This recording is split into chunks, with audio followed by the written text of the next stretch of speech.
got Jeanette Shea. So she runs a podcast called The J Perspective. She's got Iranian background.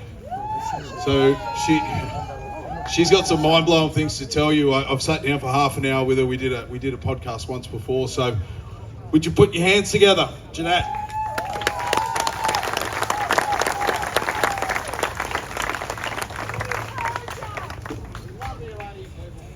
Hi everyone. I'm going to read you a letter, an open letter to Prime Minister Albanese. I was born in the Islamic Republic of Iran.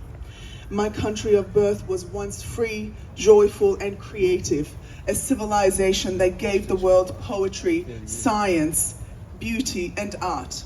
However, Iran became a prison because leaders failed to take threats seriously, because dangerous ideologies were dismissed as fringe, symbolic or manageable, because warnings were minimized. Until dissent was crushed, women were enslaved, and an entire nation was turned into a prison within a prison.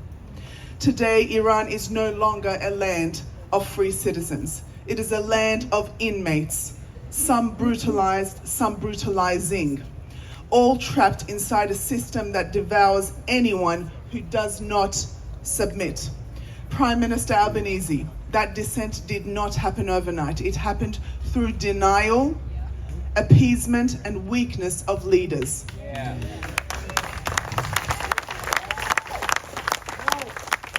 If someone publicly vowed to kill and destroy an Australian leader and their family because of ancestry or identity, the state would investigate, prosecute, and stop it.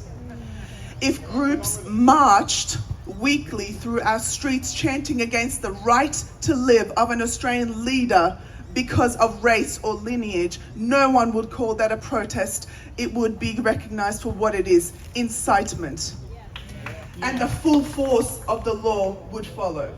Yet, when those same words are directed at our fellow Jewish Australians, when death chants are shouted, terror symbols flown, and threats made openly, you have allowed it to continue. Prime Minister Albanese, we are telling you plainly, we, the Australian people, do not feel safe.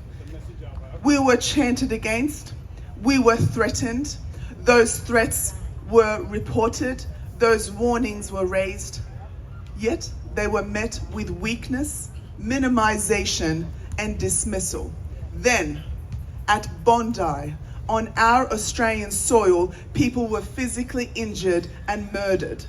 And even then you responded, not by confronting the ideology that weaponized the killers, but by diverting attention to the weapon itself rather than the ideology that made murder permissible.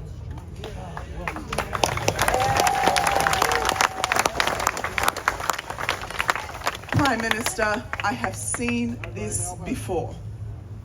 Whether you realize it or not, you are tolerating an ideology that does not coexist. It conquers.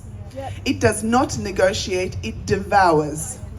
And history shows that those who believe they can manage it are eventually consumed by it. This is not about politics, it is about survival.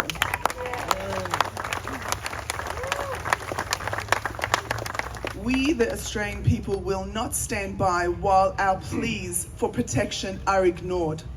A government exists to defend its citizens, not to excuse those who threaten them.